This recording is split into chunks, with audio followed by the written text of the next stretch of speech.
What up, YouTube? Let's here. Thanks again for visiting the channel. As always, I appreciate it. Today I want to talk about my 25 favorite knives in my collection. Excuse me. But first, I don't think any collection is complete without a good multi-tool. So this is the Leatherman OHT. I have a few different multi-tools, but this one is definitely my favorite.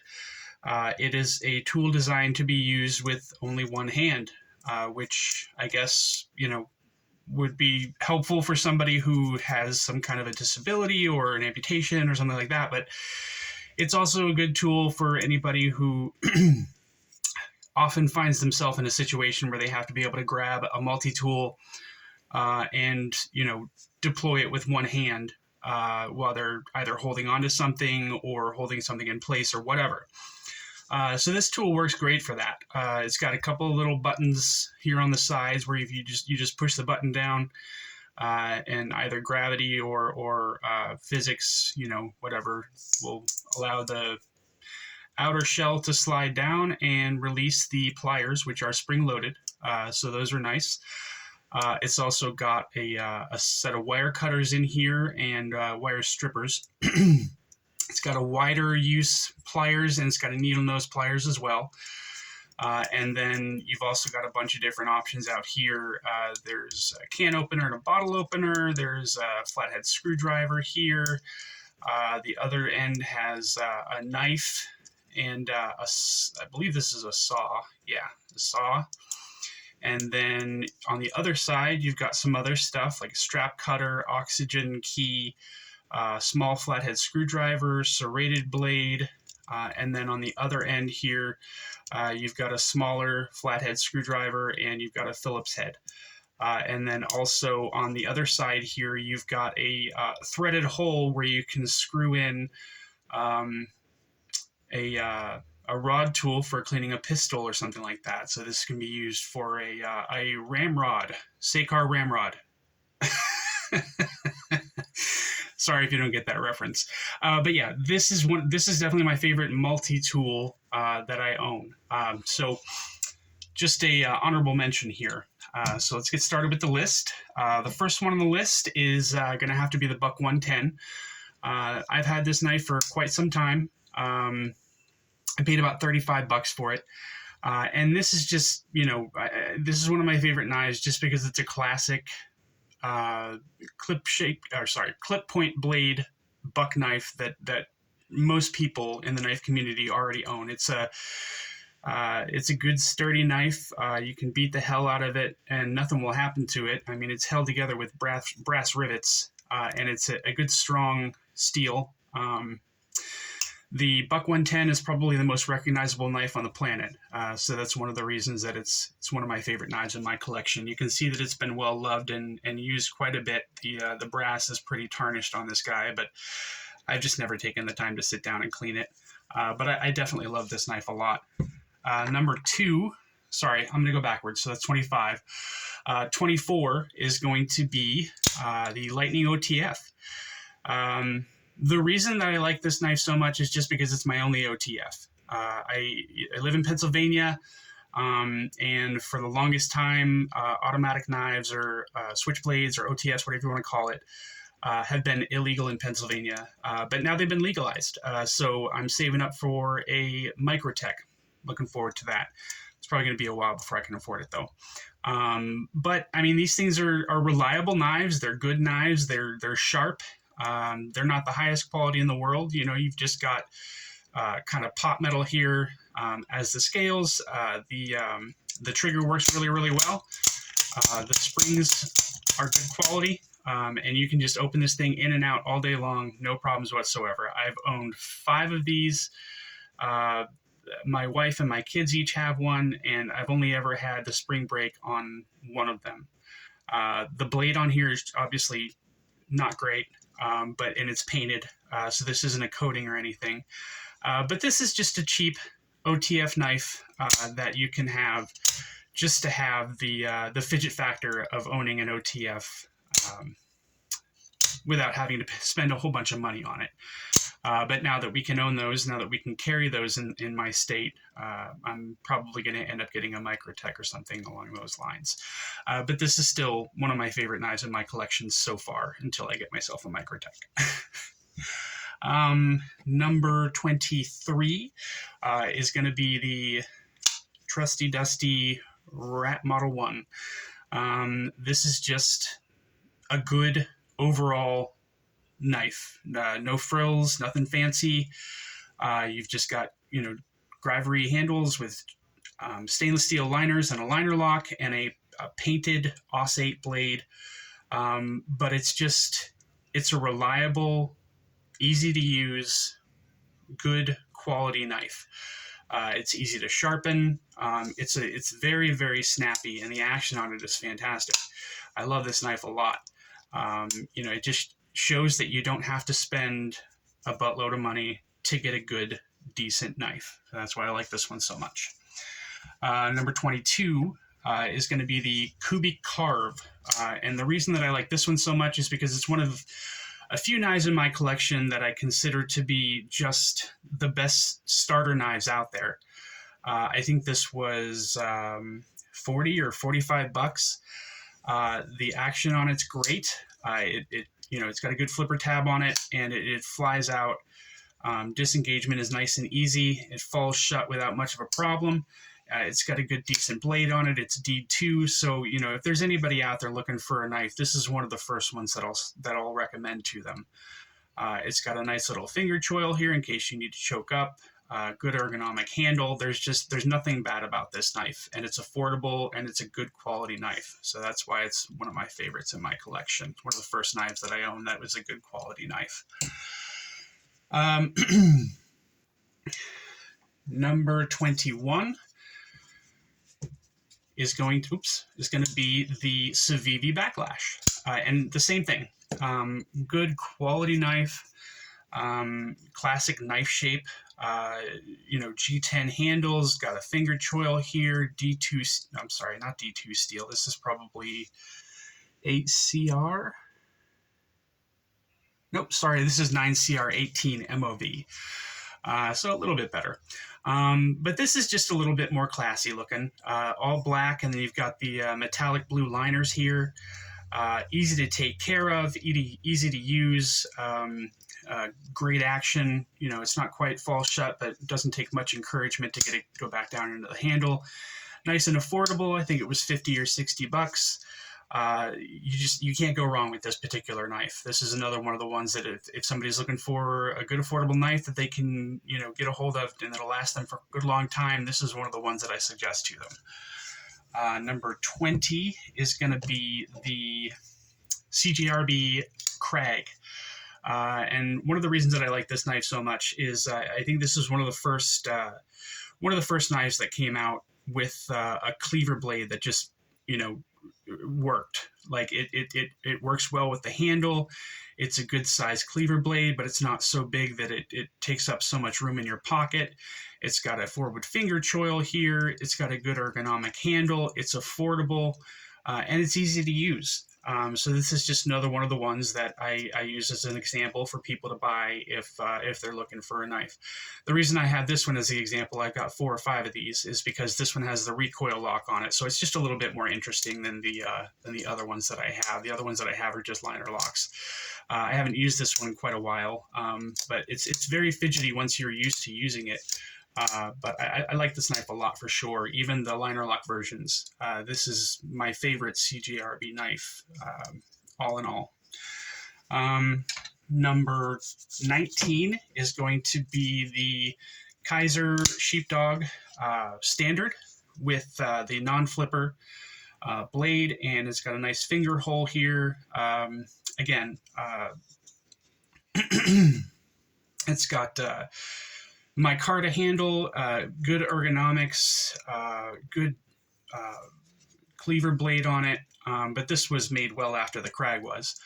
And it's got great action, falls shut, easy to open, easy to carry, nice and small in the pocket, doesn't take up too much room, and just the ergonomics on this thing are fantastic. The action on it's great. And it's like I said, it's a nice small knife to carry. I carry this thing with me all the time, at least a couple days a week. Number 18 is going to be the SR1 Lite. And I have the Tanto version here. I also have the drop point version. But this is just a good beater knife, not so expensive. Grivory handles, good luck breaking it, but if you do break it, it's not going to be a big deal. You can always just go out and get another one.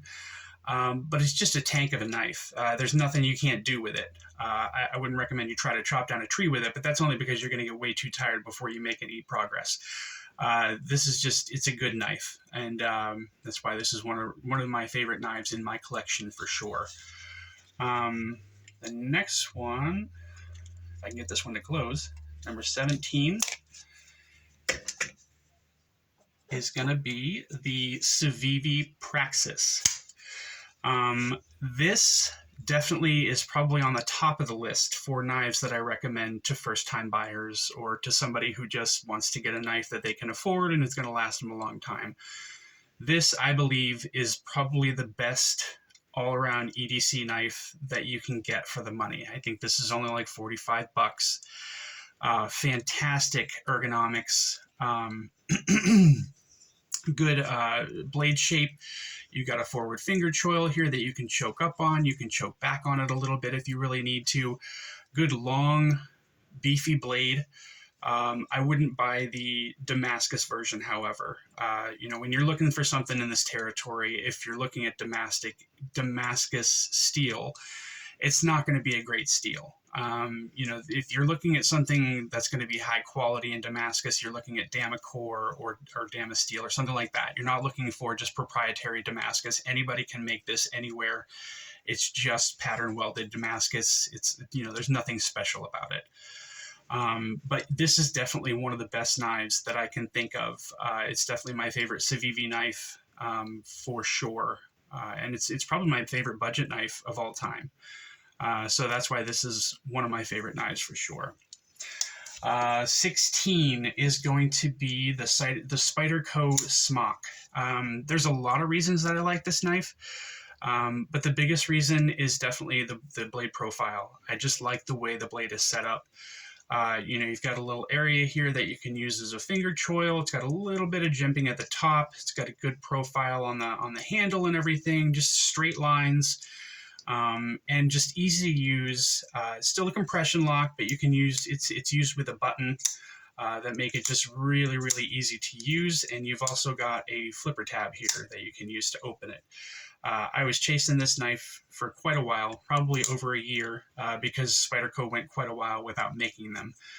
So it took me a really long time to get my hands on, which is probably the biggest reason that it's one of my favorite knives in my collection.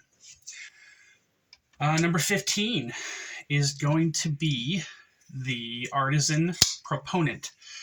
Now this is just a big, nasty looking knife. There's no other reason that I like it. It's just cool looking. I especially like the blackout version. I have a version with a satin blade and blue G10 handles, but I like this one better. And this is just, it's super aggressive looking. It's got a really, really a cute tip on it, and it kind of looks like a broken sword to me. So this is just a big, cool knife that I love having in my collection. There's really nothing more to it than that. And same thing for the next one, the Kizer Sheepdog XL. This was the first real quality knife that I bought. It was only $100, but at the time, that was the most I had spent on a knife. It's got a good steel on it, 154 cm, good ergonomics, good micarta, nice, beautiful blade, big, beefy chopper, and I really just love having this knife in my collection. I obviously don't carry this knife or really use it on a regular basis, but it's just a cool knife to have. That's why one of the reasons I love it so much. The next one is number 13. This is the Spyderco Para 3. And I didn't expect to like this knife very much. I actually just bought it a few months ago. And I really do like the ergonomics of it. I know it's small in the hand, but that doesn't bother me so much as I thought it would.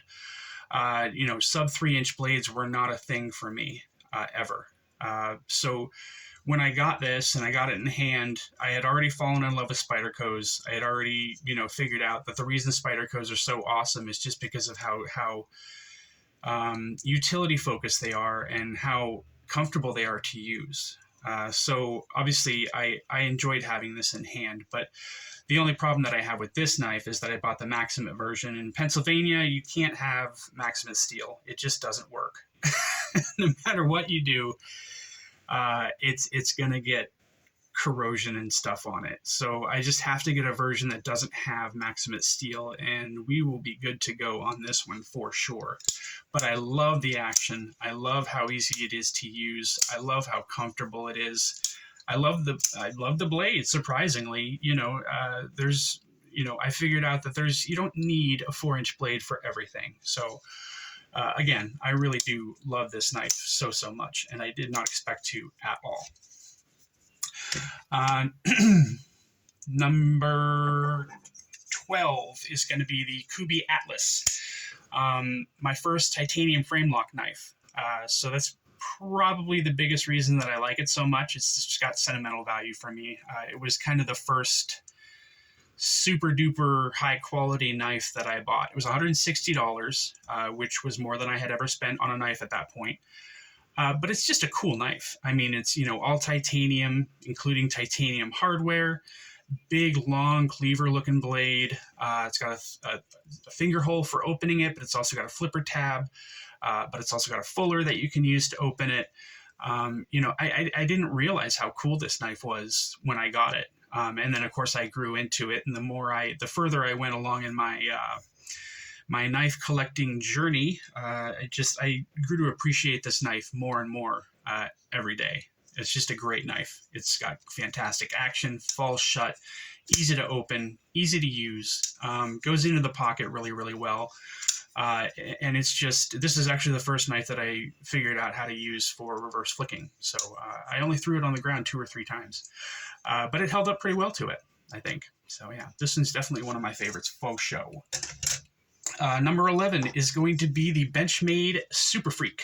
I kind of wanted to put the Adamas in this list, but I had a lot of knives, and I wanted to cut it down to 25. So, excuse me.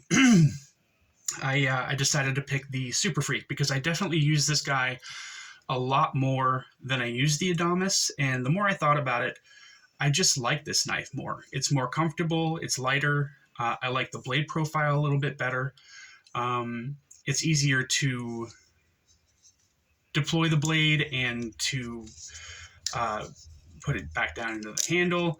It's less cumbersome and it's less aggressive. So obviously, people out in public don't get quite as afraid of this knife as they would of the Adamas, because it kind of looks like a commando knife, So yeah, this is definitely one of my favorites. I don't have a lot of Benchmades because I think they're overpriced. But I was more than happy to pay what they were asking for these two. Number 10, no surprise to a lot of people, it's going to be the 8020.5. You could say because of the Shark Lock, because of the Shark Split blade, just the appeal of being a Demco knife, the action, everything about this knife is awesome. I love this knife when I got it. But after I put these G10 scales on it, it made it a whole different knife, and I absolutely love it. It's more comfortable. It's more substantial in the hand. It's just a better knife all around, especially with the G10 scales on it. So that's why this one is one of my favorites. The next one's going to be pretty familiar. The 8020S, and that's just because it's a bigger version of the 8020.5. That's one of the biggest reasons that I like this so much. Again, when I had the Gryvery handles on it, I liked it a lot, but I like it a lot more now that I have the aluminum scales from original Goat on it. I think it looks better. I think it feels better. I think the action's better. It's just a cool freaking knife. It's big and it's aggressive looking. I don't really carry it very much, but it's still for sure one of my favorite knives in my collection, especially with the new scales on it. Number 8 is the Manix 2, the standard version. I like the Manix 2 lightweight. That was the first one I owned. It is a little smaller, but I've grown to love it. It fits well in my hand. It doesn't have to be, like I said before, I wasn't a huge fan of the Manix 2. I wanted a Manix 2 XL before I wanted the Manix 2. But once I got the standard version of this in my hand, it feels more substantial than the lightweight version, obviously. But I do like the way it feels. I like how comfortable it is. I love the blade. I love the bearing lock on it. It's a cool lock. It works really, really well. I like the action on it. I love everything about this knife. It's not just because it's a Spyderco. It's a comfortable knife to use. It's reliable, and it's just really cool looking. I like it a lot. That's not what I thought before. I thought they were ugly as shit before. Number 7 is going to be another Spyderco, the Spyderco PM2. The reason that I have this one is because it's my favorite looking PM2. It took me probably a year and a half to get a hold of this guy, but I had to buy it on the secondary market because Blade HQ was the only ones. It was a Blade HQ exclusive. So Blade HQ are the only ones that sell the Tanto, but they haven't released them in quite a while. So they're not easy to get a hold of. I had to pay $90 extra to get it on the secondary market, but I was more than happy to do that just to have this knife. I'd been chasing it for quite a while. I've been thinking about dyeing the scales, but I don't know. I kind of like the way it looks now. But this is my favorite looking PM2. My favorite user is probably my Wharncliffe, but that's, preference. So yeah, PM2 is definitely one of my favorite knives. You guys know that I own a lot of them, so that's no surprise there. Number 6 is going to be the Chavez 229 standard version. I have the 229 Street, which is a smaller version, but it just doesn't fit very well in my hand. It doesn't bother me. I just like this one better. And it's just because it's a big honking knife, super aggressive, looks like it could take just about anything you can throw at it. It's a strong, sturdy knife. It opens with authority and it falls back into the handle with no problem at all. It's just a great knife. Like it a lot. Number 5 is going to be another knife that I had to hunt for quite some time, and that is the Vero Axon. Whoops. Like this knife a lot. I like the lines on it, like the shape of the blade, like the shape of the handle, like the action. I like the opening grooves here, and I just like Vero altogether. He's a really nice guy. With all the interactions that I've had with him so far. There are a bunch of other Vero models that I'd love to get, like the what's it called? The Synapse XL, the Impulse, just about anything that Vero's released so far. I'd love to get a hold of it. But so far, I'm happy with just this one for now, till I can afford to get another one. It's a really comfortable knife, really fun to use, really easy to use, really easy to sharpen, being a straight edge knife. So yeah, those are some of the reasons that I like this knife so much. Number 4 is going to be, I actually just did a review on this guy a few weeks ago, the WE Big Banter. You guys know why I love this knife so much. Everything about it. The handle scales, the action, the finger choil, the blade profile, the thumb studs are perfectly placed. It falls shut. It flies open with the thumb studs. It's not super heavy. I really love this knife all the way around. One of my favorites in my collection, faux show. Number 3, another recent acquisition, is going to be the Varga VBR. The newer version with the thumb studs and the jimping and the copper carbon fiber scales. Really, really love this knife. It's just a beautiful, I consider it to be, I don't know if elegant is the right word, but just the way it flows, how comfortable the handle is, the compound grind on the blade, the grind lines, absolutely love the grind lines on this knife. Everything about it is just perfect in every way. So yeah, one of my favorite knives in my collection for sure, 100%. Easy to close, easy to open, whether you're using the thumb studs or the flipper tab. It's so smooth. It's just a beautiful knife. Love this knife. Number 2, a lot of people are going to be upset by this, but number 2 is going to be my Hinderer. And it's not because I like my Hinderer less than I like this next knife. I just like this next knife. It's been my favorite knife since I got it, and it always will be, I think. But the Hinderer is one of my top, I'd say top 2 for sure. This is an amazing knife. The blade is fantastic. There's just, I mean, everybody knows why Hinderers are amazing. I don't need to go over this too much. So it's definitely one of my favorite knives. I love it a lot. I just don't love it as much as the next one. So I'm sorry, guys. I'm sure you're going to know what the next one is. Hasn't really been a secret.